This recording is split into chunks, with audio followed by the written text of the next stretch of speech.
Louvamos a Deus pela vida do nosso reverendo e reconhecemos que onde nós estamos e onde o Espírito Santo está e onde Jesus Cristo está, e se Deus é por nós,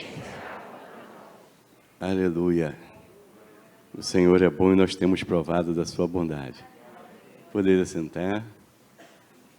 Meus irmãos, bom estarmos aqui. E bom também quem está em casa ou em qualquer outro lugar, ligados, participando desse momento tão especial na vida de todos nós, na vida do nosso reverendo e de todos que foram unidos em Cristo para estar com o nosso reverendo até a volta do Senhor Jesus. Amém? Sem mais delongas, lembrando o pastor Geraldo, a gente vai para... Nós vamos nos deter na primeira carta que escreveu São João. Mas eu gostaria de começar pelo Evangelho de Jesus, que João também escreveu. Então vamos para o Evangelho de Jesus, escrito por João no capítulo 20. Pastor, por que nós vamos começar pelo Evangelho? Que existe uma diferença abençoada nesses escritos. Dois escritos que foram inspirados pelo Espírito Santo ao mesmo homem, mas com finalidades diferentes. Nós vamos constatar isto. João 20, versículo 30 ao 31, diz assim: na verdade, fez Jesus diante dos discípulos muitos outros sinais que não estão escritos neste livro. Estes, porém, foram registrados para que creiais que Jesus é o Cristo, o Filho de Deus, e para que, crendo, tenhais vida em seu nome. Então, aqui nós percebemos o objetivo do Espírito Santo de ter inspirado São João em escrever o Evangelho, para que as pessoas que não criam em Jesus passassem a crer. Então, a pessoa está fora do caminho, agora entra no caminho. E o caminho para Deus, qual o seu nome? Jesus. Agora nós vamos, enfim, para a primeira carta que escreveu São João. E no capítulo 5, versículo 13. Tá? Primeira carta de João, pertinho lá de Apocalipse. Capítulo 5, versículo 13. Perceba aí o objetivo e a diferença. Estas coisas vos escrevi, a fim de saberdes que tendes a vida eterna, a vós outros que credes em nome do Filho de Deus. Então aqui as pessoas terão a vida eterna, ou essas pessoas já têm a vida eterna? Então, pessoas que já têm a vida eterna porque creram no Senhor Jesus Cristo. Meus irmãos, sendo assim, João, que quem quiser conhecer bem a sua história, é só pôr os olhos nos evangelhos sinóticos, Mateus, Marcos e Lucas, e também no Evangelho de Jesus, que tem o seu nome. Sinóticos, os três, porque significa ver junto, olhar juntos. Então você percebe muita similaridade nos três evangelhos. Agora João, o quarto e último evangelho, você percebe uma diferença, porque ele não vai escrever o que os outros escreveram. E ele vai escrever e buscando trazer toda a força de testemunhos para que o Espírito Santo convença alguém que Jesus é o caminho, a verdade e a vida. Que ninguém vem ao Pai senão pelo Senhor Jesus. Então você vai ver que no Evangelho, 7 milagres são relatados, e você pode perceber a transformação de água em vinho, você pode perceber a cura do funcionário, do servo do funcionário do rei Herodes. Você pode perceber vários milagres, mas vão contar 7, e o último, a ressurreição de Lázaro. E você vai perceber também, no Evangelho de João, que Jesus Cristo se apresenta como eu sou o pão da vida. E você vai ver que ele também se apresenta como o bom pastor, se apresenta como a porta das ovelhas, ele se apresenta como o caminho, a verdade e a vida, ele se apresenta como a luz do mundo, ele se apresenta como a ressurreição e a vida. Então o Evangelho é um trabalho maravilhoso do Espírito Santo que inspirou João, levando as pessoas que não conhecem Jesus a conhecer, para que se arrependam dos seus pecados e creiam em Jesus Cristo e sejam salvos e participantes do reino de Deus, participando da igreja do Senhor. E a gente sabe que João foi aquele pescador, juntamente com o seu irmão Tiago, filho de Zebedeu, parceiro e sócio de Pedro. João, que já seguia o profeta e primo de Jesus, João Batista. João, ele passa a ser, dos 12 apóstolos, um dos mais íntimos do Senhor Jesus Cristo. João, ele foi trabalhado e aperfeiçoado pelo Espírito Santo. Então nós podemos verificar isto lendo sobre ele nos evangelhos. Então esse João que nós conhecemos na primeira carta, que ele escreveu, uma carta geral, uma carta possivelmente escrita na década de 90, onde ele fala muito de amor, ele mostra uma ternura pelas ovelhas do Senhor, chamando de filhinhos.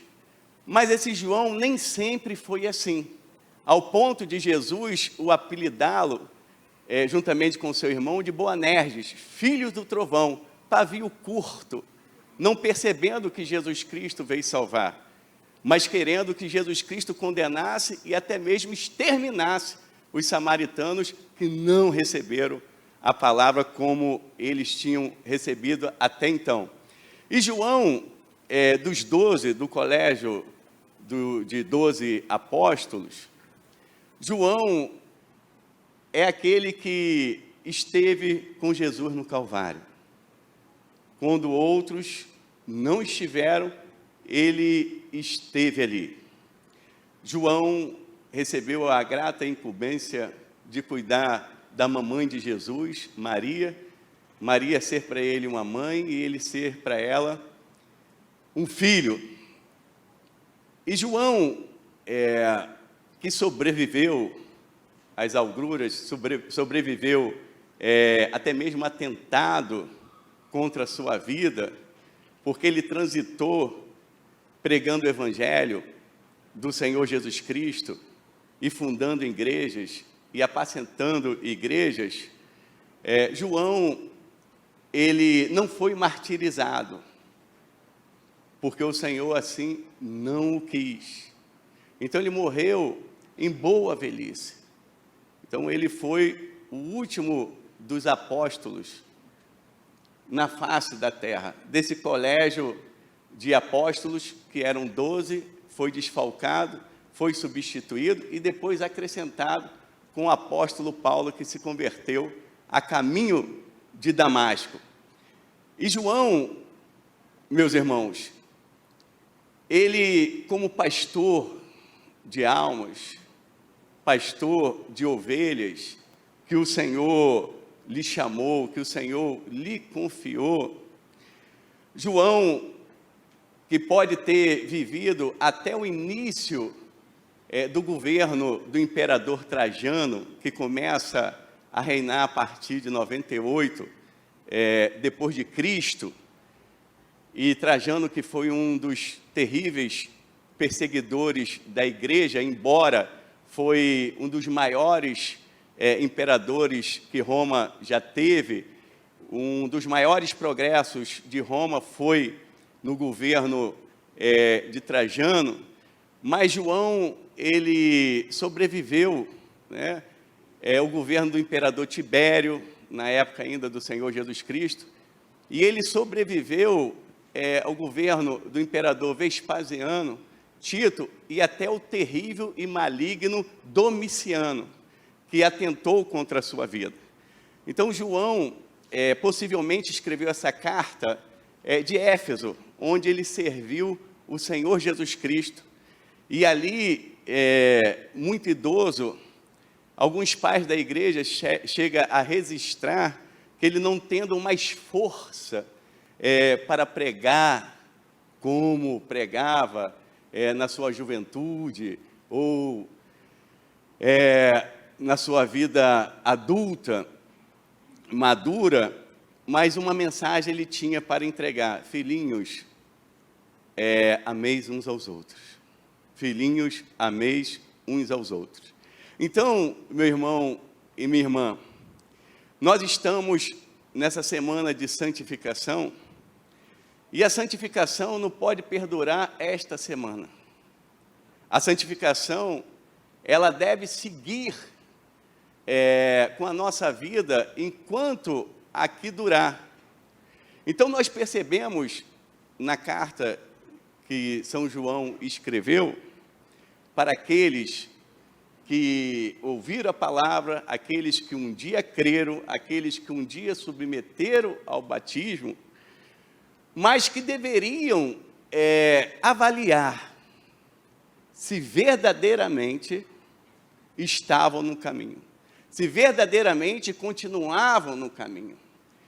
E nós podemos ver 3 maneiras que São João coloca para você, para mim, para nós atestarmos se somos de verdade ou de mentira.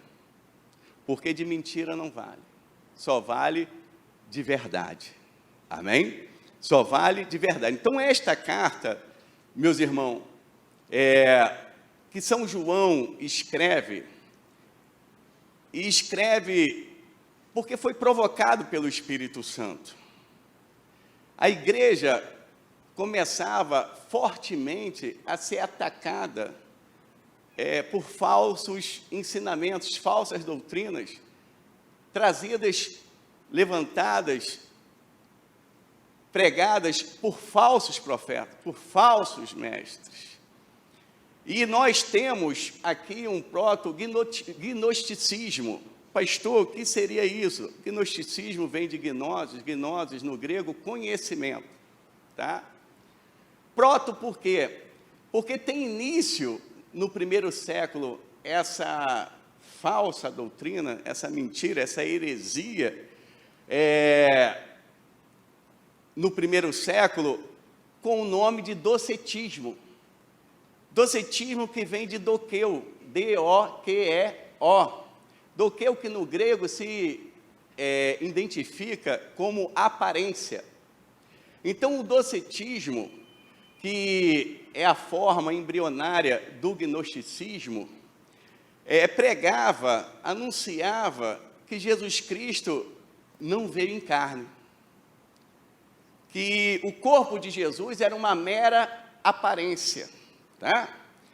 E aí nós temos no primeiro século, e depois, numa fase de crescimento no segundo século, e no terceiro século, um amadurecimento dessa heresia chamada gnosticismo, que é uma mistura, que é uma lambança, que é um sincretismo de coisas da fé judaica com o paganismo dos gregos, do paganismo dos gregos.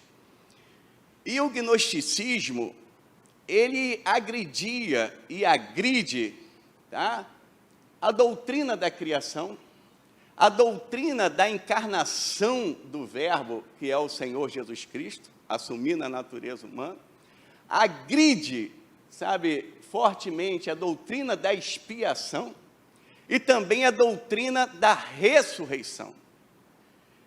O gnosticismo também produzia uma frouxidão moral, produzia uma imoralidade. E, pasmem, pessoas que passaram a ser anunciadores desta heresia, surge de dentro da igreja. Surge de dentro da igreja. Surge de dentro da igreja, oferecendo um outro plano de salvação. Oferecendo um outro plano de salvação. E nós sabemos que só tem um plano de salvação. Que Deus amou o mundo de tal maneira, que deu o seu Filho unigênito, para que todo aquele que nele crê não pereça, mas tenha a vida eterna. Louvado seja Deus, glorificado seja Deus, exaltado seja Deus. Pastor, o senhor pode então mostrar para nós, tá, esses 3 meios apresentados na primeira carta de João, que pode me ajudar a perceber se eu sou de verdade ou não? Se eu sou de verdade ou não? Porque fake não vale, falso não, para Deus não vale. Amém, meus irmãos? Então, meu irmão e minha irmã, o primeiro teste, que é chamado doutrinário, ou bíblico, ou escriturístico, tá? Você pode ver nesse versículo que nós lemos, 13 do capítulo 5. Vamos voltar nele? Vamos voltar? Diz assim: estas coisas vos escrevi, a fim de saber de que tendes a vida eterna, a vós outros que credes em nome do Filho de Deus. Amém? Meus irmãos, para que alguém seja cristão de verdade, você tem que crer no Cristo histórico, no Cristo bíblico, no Cristo anunciado pelos profetas, no Cristo anunciado pelos apóstolos. Então você tem que crer, tá? Que Deus enviou o seu Filho, que antes do mundo existir, ele já existia, mas que ele assumiu a natureza humana nascendo da Virgem, conforme nós sabemos em Gênesis capítulo 3, versículo 15, nós sabemos em Isaías 7, versículo 14, tá? Que a Virgem daria a luz. Esse Cristo que nasceu da Virgem em Belém, conforme profetizou Miqueias, no capítulo 5, versículo 2, então é importante que creia que Jesus Cristo, conforme é apresentado na Bíblia Sagrada, que os apóstolos viram, tocaram, ouviram e propagaram, é esse Cristo que você tem que crer, tá? Que foi criado em Nazaré, mas que aos 30 anos foi ter com seu primo e profeta João Batista, e foi batizado nas águas do Rio Jordão, e o Espírito Santo pousou sobre ele, e o Pai disse: este é meu Filho amado, em quem eu tenho todo prazer. E depois foi levado para o deserto pelo Espírito Santo e tentado. Ele venceu as tentações e andou por todo Israel, entrando em cidades e aldeias, anunciando a si mesmo como caminho para Deus, como o reino de Deus, como a porta que Deus abriu para ele, e fazendo milagres e maravilhas. E no tempo pré-ordenado, como o Gálatas 4:4 diz, Ele se entregou para ser moído pelas nossas transgressões. Ele foi sacrificado e foi oferecido como oferta pelos nossos pecados. Foi sepultado, e ao terceiro dia, as mulheres foram achando que ia encontrar um corpo na rigidez cadavérica. Encontrou quem disse: por que procura dentre os mortos aquele que vive? Jesus vive. E ele apresentou-se a muitos, depois de ressuscitado, e do Monte das Oliveiras, diante de 500 testemunhas, segundo o relato de Paulo, ele ascendeu os céus, está à direita do Pai, é o nosso sumo sacerdote, é o advogado, e ele trabalha até agora, e o seu trabalho é interceder por nós, que cremos que ele veio, sacrificou-se por nós, pagou a nossa dívida junto à santidade e à justiça de Deus, e vai voltar. E vai voltar.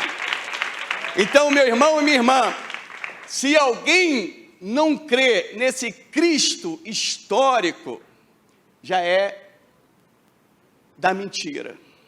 Já é da mentira. Amém? Pastor, qual o outro teste? Segura aí. É o que tem a ver com a santificação. Tem a ver com santificação. Vamos ver quem é de verdade ou quem não é de verdade. Aí envolve a santificação. Amém? Então vamos lá. Por favor. No capítulo 2 da carta. No capítulo 2 da carta.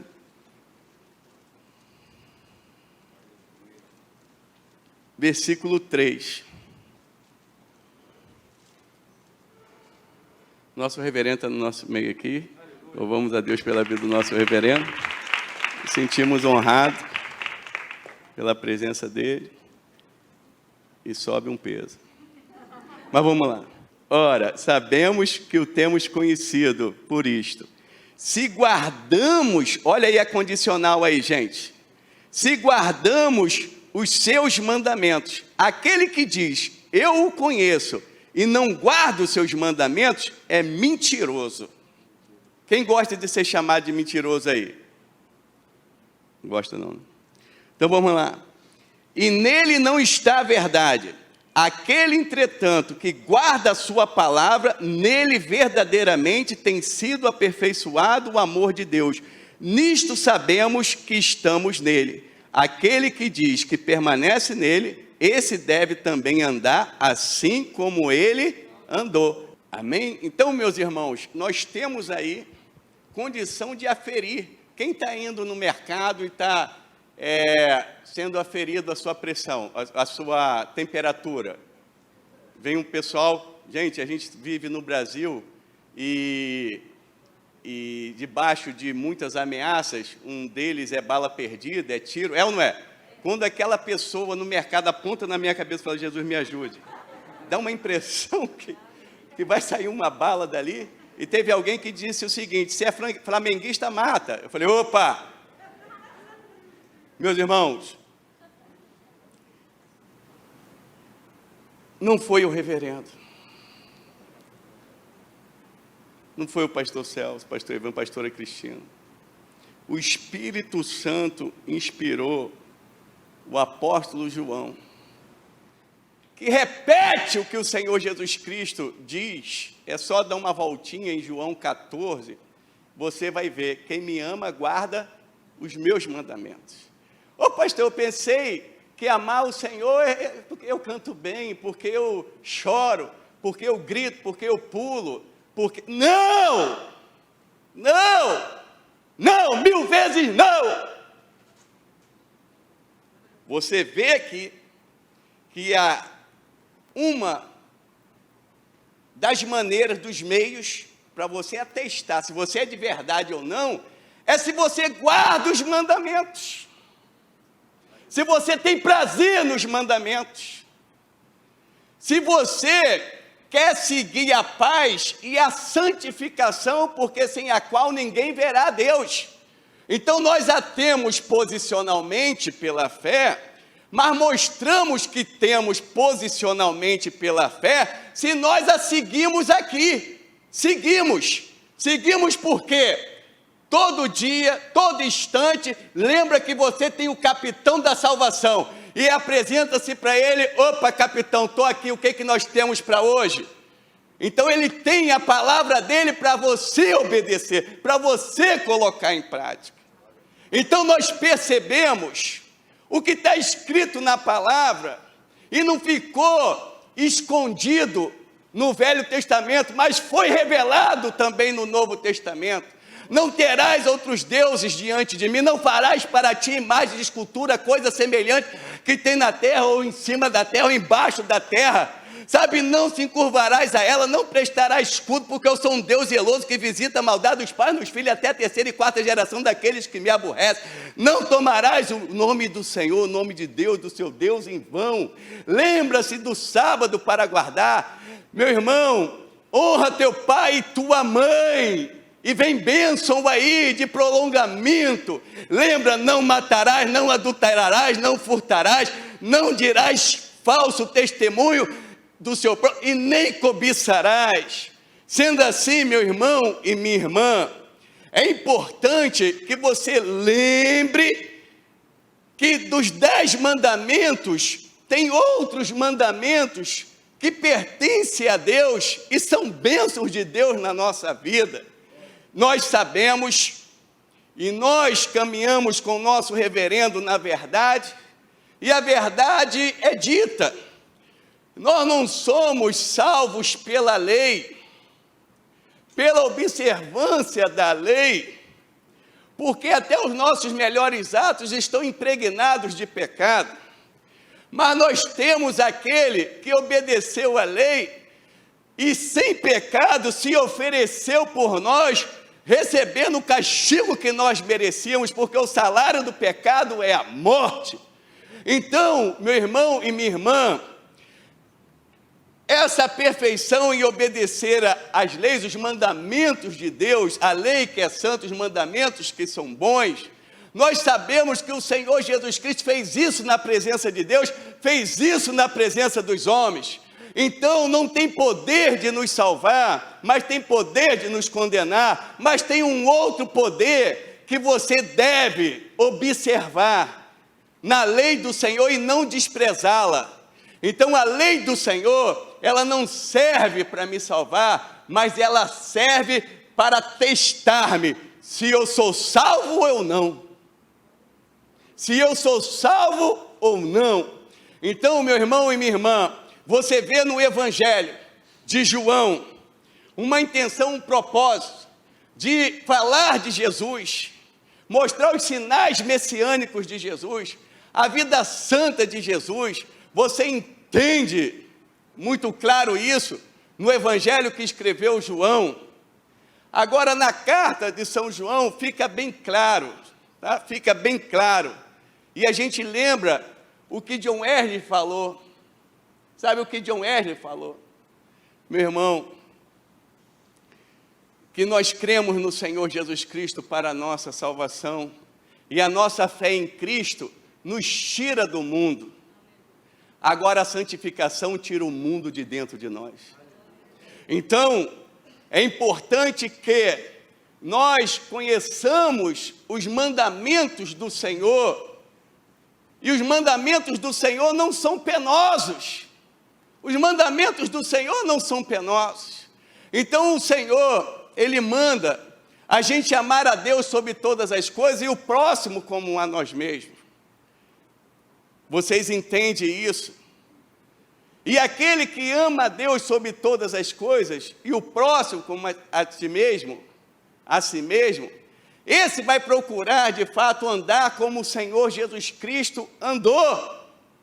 E aí a gente vai lembrar dos mandamentos do Senhor que está na Bíblia Sagrada. Meu irmão e minha irmã, como que está a sua vida de santificação? Como está a sua vida de obediência? como está a sua vida de submissão à palavra do Senhor. E a gente sabe, lendo a carta de São João, que os mandamentos do Senhor não são penosos, mas o diabo, ele procura cegar, ele procura enganar. Mandamentos penosos têm as pessoas que servem os deuses falsos. Você já foi macumbeiro? Você sabe o que é ser macumbeiro? Lá, o Deus falso lá, vai mandar você fazer dieta de alguns alimentos. Lá, vai mandar você fazer abstinência sexual. Lá, vai mandar você raspar a cabeça e o corpo todo. Lá, vai mandar você marcar o seu corpo, cortar o seu corpo, cortar a sua cabeça, colocar sangue de animal e costurar tudo isso sem anestesia.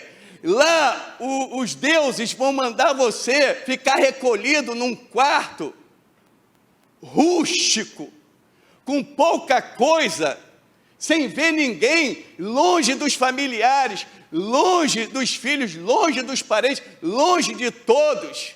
E lá, você vai chegar até beber uma água de ebó, podre, que às vezes tem até tapuru, vai passar pelo bori, muitas das vezes vão sacrificar animais e lambuzar você todo de sangue.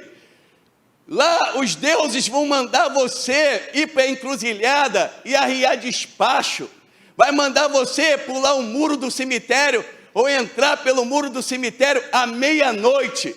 Então, quantos mandamentos penosos os deuses aí determinam para os seus fiéis, mas o nosso Deus, ele determina que você o ame de todo o coração, de toda a alma, de todo entendimento, e o próximo como a ti mesmo, porque se nós fizermos isso, Deus será glorificado, e nós estaremos produzindo, reproduzindo um mundo melhor. Por isso, meu irmão e minha irmã, fuja de tudo aquilo que tenta amenizar o pecado, que tenta relativizar o pecado. Nós estamos num período da história, eu não sei se vai continuar até a volta de Jesus, ou se vai ser mudado, a pós-modernidade. Então nós estamos vendo uma psicologização. Nós vivemos um mundo terrível, e essas mentiras têm entrado para dentro da igreja, e as pessoas estão procurando pastores, obreiros, pregadores, templos, igrejas, que as pessoas favorecem os pecados, favorecem a quebra dos mandamentos, favorecem a desobediência a Deus, em nome que Deus é amor, e Deus é amor. Mas se você vê no versículo 5 do capítulo 1, Deus é luz, Ele é a pura verdade, e nele não habita treva alguma, e aquele que diz que o conhece, que o ama, não anda em trevas, e se anda em trevas é mentiroso, é mentirosa. O que diz isso é as Escrituras Sagradas. Então, meu irmão e minha irmã, por que não obedecer a Deus? Por que não se sujeitar à sua palavra? Por que não andar na verdade? Por que não seguir os passos do Senhor Jesus Cristo? Por que Jesus não é o teu cabeça? Por que Jesus não é o teu Senhor? Você não quer ser salvo? Você não quer ir para o céu? Você não quer comunhão com Deus? Não faz isso não. Venha para o caminho e lembra que a porta é estreita, mas que o caminho também é estreito. A porta larga e o caminho largo leva para a perdição. Então, quantas pessoas estiveram aqui e tiveram a oportunidade de passar pela porta estreita, de andar pelo caminho estreito, que é Jesus e a sua santidade, mas ouviram o príncipe deste mundo, deixaram ser influenciado pelo mundo e pelas coisas que no mundo há, e essas pessoas não existem mais aqui, mas não foram aniquilados. Essas pessoas agora estão num lugar de tormento, estão num lugar agora onde o fogo não apaga, aonde o germe não morre, aonde a planta e ranger de dentes. E essas pessoas agora são crentes, essas pessoas agora se arrependeram, mas muitas portas para você entrar lá, nessa eternidade de tormento, mas não tem nenhuma porta para você sair de lá.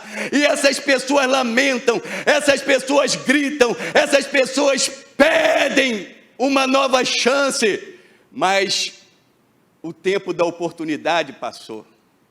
Então, meu irmão e minha irmã, por que trocar o eterno pelo passageiro? Por que continuar bebendo no cálice do sexo ilícito, se dando a porneia,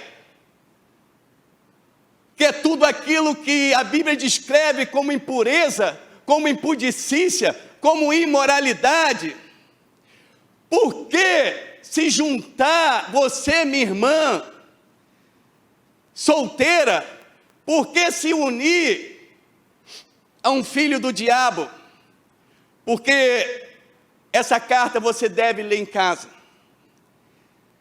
e você vai ver que essa carta é cheia de contrastes didáticos, pedagógicos, para que você conheça verdades impolutas, impactantes.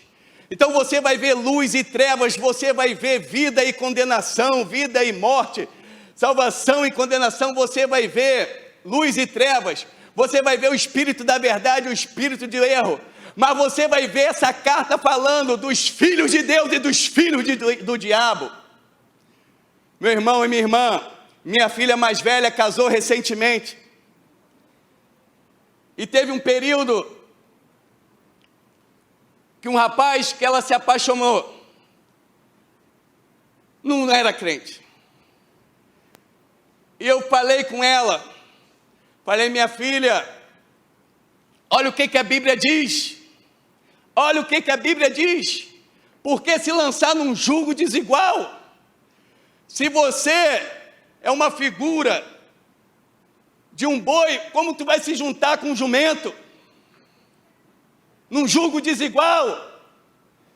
Minha filha, não faz isso. Mas eu estava aterrorizado, porque imagina se ela casa com esse filho do diabo, e tem meus netinhos, esse filho do diabo não ia falar de Jesus para os meus netinhos, não iria pregar o amor de Deus em Jesus para os meus netinhos, porque não é questão de discriminação, é questão espiritual. Luz e trevas não combinam.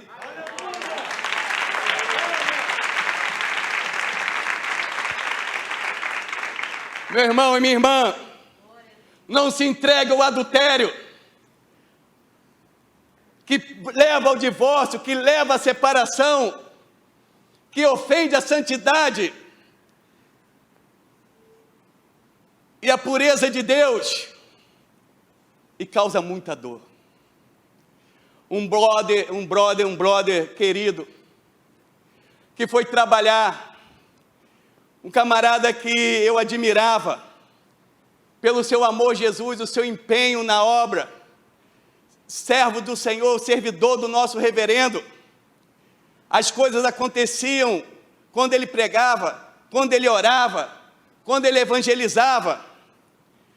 E ele foi trabalhar num novo local. Se aproximou dele uma mulher com espírito de adultério, um espírito sedutor. Numa festa da firma, se aproximou dele, colocou a cabecinha no ombro dele. Mas não foi só no ombro dele, ela entrou no coração dele, entrou na mente dele. Enviado pelo reverendo, eu fui lá. Meu brother, retrocede! Retrocede! Eu me tranquei dentro do carro dele. E eu falei: meu brother, se resolvesse, eu te cobria de bolacha agora. Porque isso vai dar desgraça. Isso ofende a Deus e ofende o corpo do Espírito Santo, o templo do Espírito Santo, ofende a sua família, ofende os seus filhos, a sua esposa querida, que ralou contigo, amor da tua mocidade, que passou poucas e boas contigo, retrocede. Agora que melhorou a condição para ti, agora que a bênção aumentou, você vai dar para a novinha e vai esquecer da mulher que um dia não teve ruga e hoje tem. E eu vi cenas que eu não queria ver, reverendo. O filho dele se jogando no chão e falando: eu quero meu pai, porque meu pai não está aqui.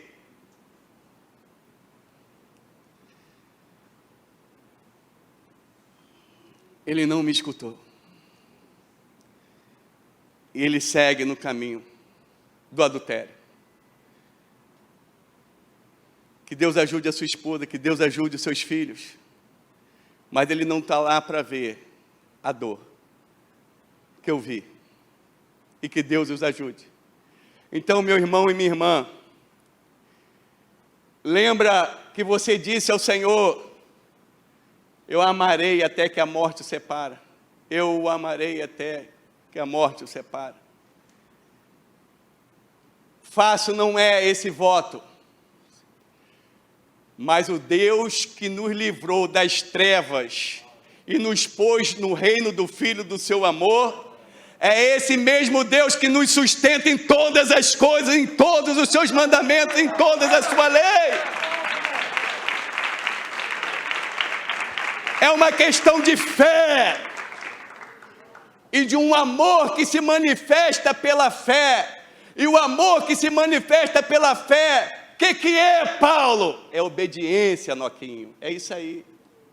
Então, meu irmão e minha irmã, nós podemos aferir se somos ou não somos, se nós amamos os mandamentos do Senhor e não os temos por penosos, porque esse Deus que nos ordena é o Deus que nos capacita. Eu sei que qualquer ilustração da graça aqui, da verdade, não corresponde à totalidade dessa verdade, mas um dia eu cheguei e vi a Rebeca com Noa, ensinando as primeiras letras, e aquilo dali me deu uma visão da graça de Deus. A Rebeca ordenava que o Noa fizesse a letra, mas ela comprou a caneta, ela pegou na mão dele e ajudou ele a fazer as letras.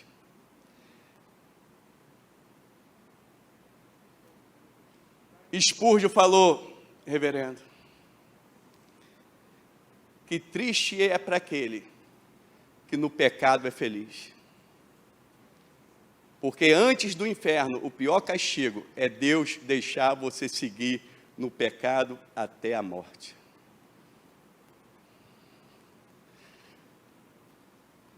O que esse homem fez por você? O que essa mulher fez por você? O reverendo pregou aqui, e eu vou lembrar, capítulo 2, filhinhos meus, estas coisas vos escrevo para que não pequeis. Se todavia alguém pecar, temos advogado junto ao Pai, Jesus Cristo, o justo, e Ele é propiciação pelos nossos pecados, e não somente pelos nossos próprios, mas ainda pelos do mundo inteiro. Então o reverendo pregando aqui falou, olha aqui pregadores, ouça aí, aqui dá uma mensagem. Filhinhos, não pequeis, mas se pecar. Aí o reverendo falou, por que nós não devemos pecar? Por que nós não devemos pecar?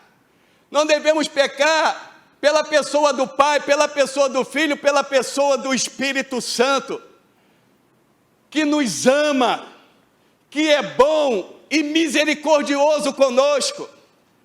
O pecado quer errar o alvo, o pecado que é transgressão da lei, como diz no capítulo 3 dessa carta, que é transgressão contra a lei.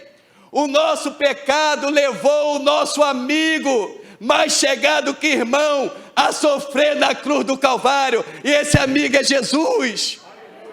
Quando você vê a cruz, lembra que o santo teve ali, lembra que o justo teve ali, o verdadeiro teve ali, o bom teve ali, não porque pecou, mas por causa dos nossos pecados. Então, meu irmão e minha irmã, Pai, Filho e Espírito Santo, nosso amigo Jesus, merece que a gente fuja do pecado, que a gente deixe o pecado, que a gente rompa com o adultério, que a gente rompa com a fornicação, ou qualquer outro pecado que ofende a Deus e faz muito mal à nossa alma, e as relações, tanto com Deus, como com as pessoas de Deus.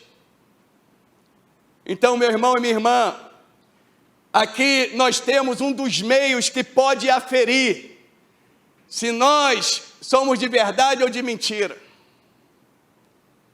Se nós obedecemos, guardamos os mandamentos do Senhor. Amém? Glórias a Deus. Meu irmão, aqui nós temos para que ninguém suicide, porque se você ler antes, você vai ver, quem diz que não tem pecado é mentiroso, quem diz que não peca é mentiroso. E aqui diz que nós não devemos pecar, mas se pecar, tem alguém para nos perdoar. Então, meu irmão e minha irmã, para que todo mundo entenda bem e não viva na prática do pecado, porque isso é coisa do filho do diabo, isso é coisa de quem não nasceu de novo. O pecado na vida do crente não é regra, é exceção, é um acidente. Amém? Então, se acontecer de pecar, se acontecer de ofendermos, lembra que tem um justo, lembra que tem um fiel, lembra que tem um advogado. Meu irmão e minha irmã, advogado, Paracletos, o mesmo nome para o Espírito Santo, aquele que é chamado para estar do lado de, assistindo em questões legais, questões de tribunais. Quem aí já tratou com advogado? Quem aí já contratou um advogado? Todo e qualquer advogado que você contrate, que você trate com ele, para te representar, porque o teu direito foi ferido, porque você quer justiça, ou porque, de fato, você cometeu delito, e você quer atenuar a sua pena, então você traz um advogado, mas esse advogado, ele é como você, miserável pecador, que necessita da graça de Deus em Cristo Jesus, para ser salvo. E o advogado que você tem aqui na terra, pode perder causas, e perde, pode esquecer prazos, e esquece. Pastor, o senhor está demonizando a profissão? Não, só estou falando o que acontece, e graças a Deus pelos advogados, e aqui nós temos advogados na igreja, amém? Mas é para acentuar a diferença dos advogados aqui, para advogado que nós temos junto ao trono da graça. Ele não é chamado para estar do lado, ele é chamado para estar dentro de nós, para estar conosco, pelo Espírito Santo. E mais ainda, meu irmão e minha irmã, esse advogado não é para estar do lado, esse advogado veio para nos representar, mas para substituir cada um de nós na cruz do Calvário. Louvado seja Deus por esse advogado, que é o Senhor Jesus Cristo. Então, meu irmão e minha irmã, pastor, qual o outro meio? O outro meio, rapidamente, porque o tempo se esgota. Que Deus nos abençoe, que Deus nos guarde, que Deus nos ajude. Capítulo 3, versículo 15 e 18. todo aquele que odeia o seu irmão é assassino. Ora vós sabeis que todo assassino não tem a vida eterna, permanente em si. Nisto conhecemos o amor, que Cristo deu a sua vida por nós, e devemos dar a nossa vida pelos nossos irmãos. Então, quem é cristão aí? Quem é nascido de novo aí? Crê no Senhor Jesus Cristo histórico, como diz a Bíblia. Quem é da verdade aí? Guarda os mandamentos do Senhor. E quem é da verdade aí? Aquele que ama a Deus, ama o seu irmão. E aqui no capítulo 3, dá o exemplo de Caim e Abel. Então, Caim, aquele amor fingido. Abel, vamos no campo. E chega lá, mata o seu irmão. Então, meu irmão e minha irmã, intriga entre nós, picuinha entre nós, querer puxar tapete um do outro, sabe, querer abordar só o que é defeito do outro, para rebaixá-lo, para manchar sua reputação, para tirá-lo do lugar de honra. Meu irmão e minha irmã, se tem uma coisa que enfraquece a igreja, é divisão, é intriga entre os irmãos. Então nós não podemos odiar um ao outro. Nós temos que demonstrar amor um pelo outro. E se eu pudesse pedir perdão aqui, eu gostaria de pedir perdão a irmãos e irmãs. Eu tenho que me incomodar, não é com o jeitinho do irmão ou com o jeitinho da irmã. Eu tenho que me incomodar com os meus pecados. Porque os irmãos de José se incomodaram com ele. Por quê? Porque era obediente, porque era sonhador. Olha os filhos dos reis. Olha Aminon. Olha Absalão. Olha Evode e Sintique. Junto nós somos mais fortes em Cristo Jesus.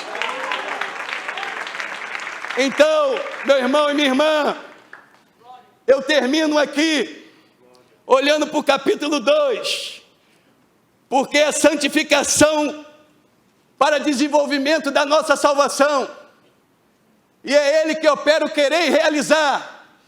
Nós somos justificados pela fé, sim, pastor Celso Rosso, pastor Evandro, pastora Cristina.